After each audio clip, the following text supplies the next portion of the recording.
This looks great. Oh, let me get the right glasses because otherwise the reflection. Oh my gosh, hello. I haven't done one of these videos in such a long time. Hi. And by that I mean I haven't sat down in front of a camera in a hot minute. Talk about books. Now I've read quite a few books, so maybe this just be a reading update? I don't know. Okay.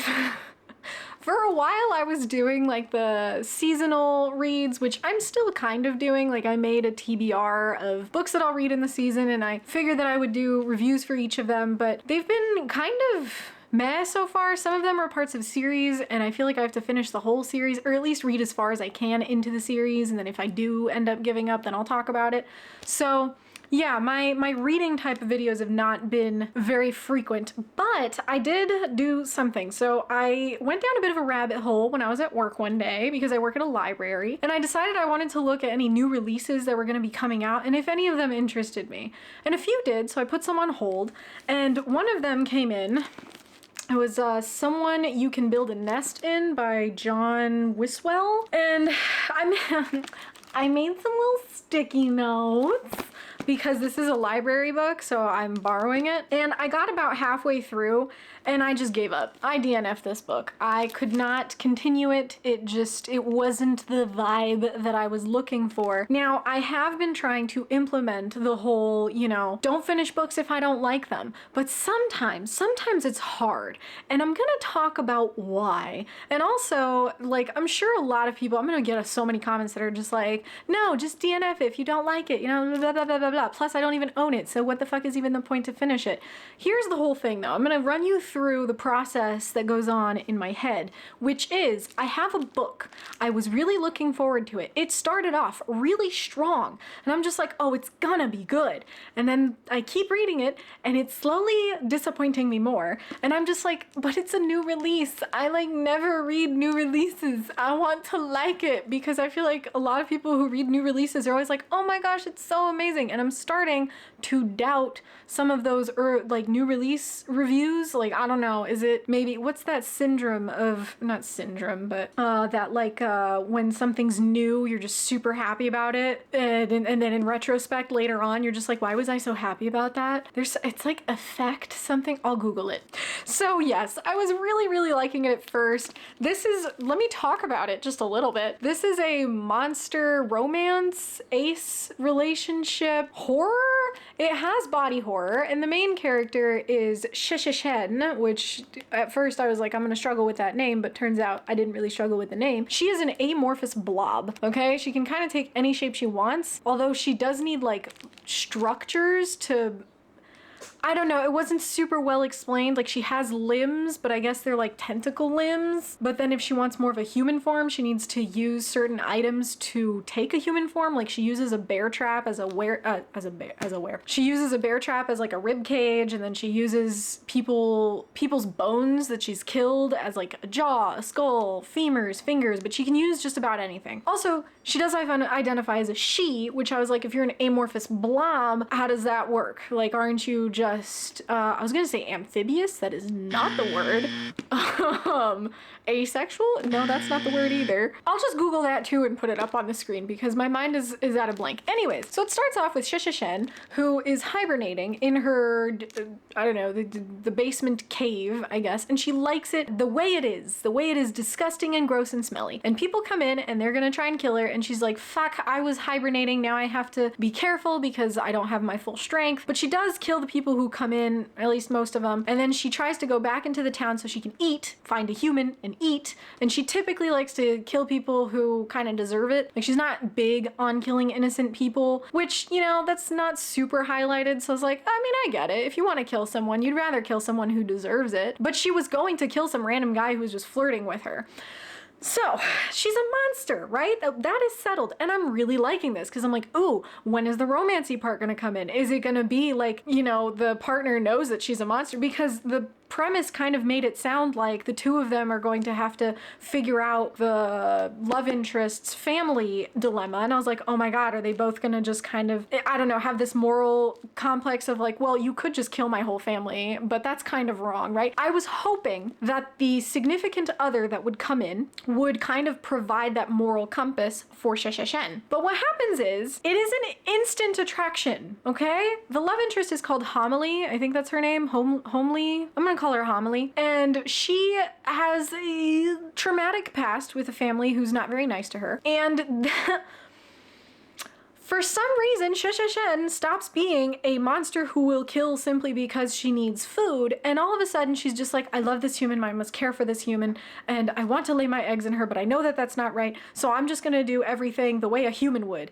And that made no sense to me. Or it made sense, but it took away so much of what could have been great about the book, in my opinion. This is definitely way more of a cozy read. I wanted a chaotic read. I wanted Homily waking up to her girlfriend trying to shove eggs into her body, and she's like, no, that's not what you do in a relationship. But that never happened. I got halfway through the book and Homily still didn't know that she was a monster, which makes no sense as well, because people in like the town, when Shen was trying to kill someone to get her strength back, they noticed almost immediately that she wasn't human when her face was uncovered. And Homily tended to Shen's wounds, touched her blobby flesh, and didn't realize she wasn't human. There were a lot of plot holes that I wasn't really enjoying. I was gonna try and push through. I was really going to try, because I was like, come on, I know it's gonna be good. I saw a bunch of reviews saying that it was really cute and that it was very funny and entertaining and that their relationship was great, but I just, no.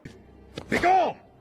My brain didn't want it anymore, and I decided, that's it, I'm done. Because, and here is why the decision was kind of difficult, but also not at all, because I started streaming again. If you're interested, it's a lot of madness over on Twitch. The link will be down below. I'm coming.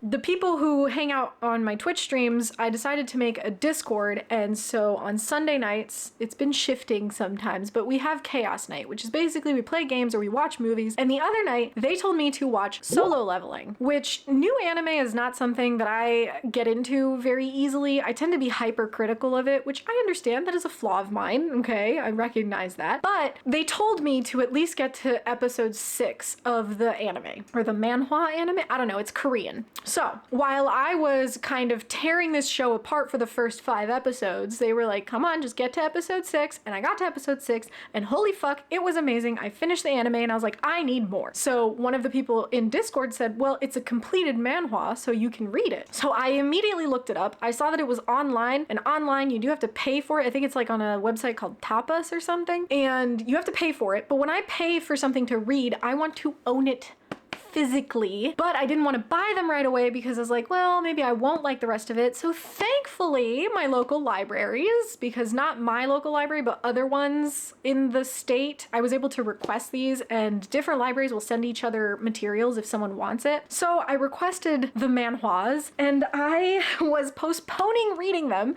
because I was like, okay, my reward for reading this book will be to continue Solo Leveling. And I gave up on someone to build a nest in, someone you can build a nest in, because I was like, you know what? Why am I depriving myself? Why am I depriving myself of something that I like simply to complete a new book thinking that that's what I should be doing? There are no rules in reading. You read whatever the fuck you want, okay? Take this as a message of someone who feels like there was some sort of FOMO, even though I haven't seen anyone really read this book.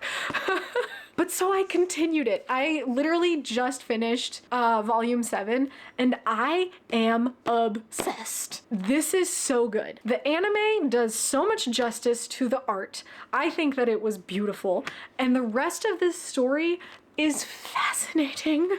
So yeah, I'm waiting for volume 8 now because I don't want to buy them yet again. And volume 9 is only coming out August 30th, and I'm not even sure that's going to be the last one, but I do know it is a completed manhwa. So I guess I just like to tease myself. Now, Solo Leveling. Let me talk a little bit about this one. It's like a portal anime. I don't know if you guys have ever watched any of those genres.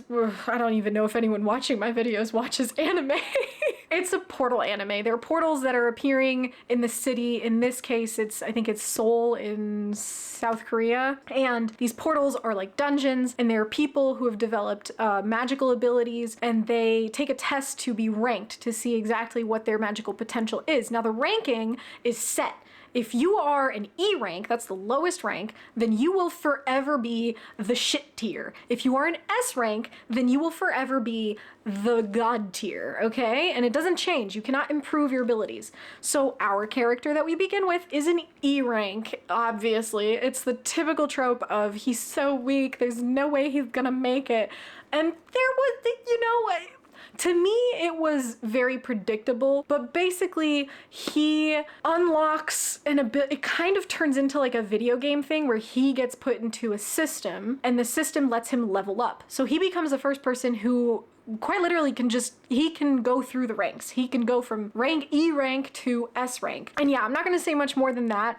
The fights in this are badass. It is gruesome. There is some gore. And then the character shift from being the weak boy to what he is now, it's pretty extreme, but at the same time, it kind of made sense because he's just trying to get better, and he's mostly trying to get better to save his mom because his mom is in an eternal sleep and his sister is trying to go to school, and he just wants to try and make money. And the only way you can make money is if you are very, very strong and you can do dungeons.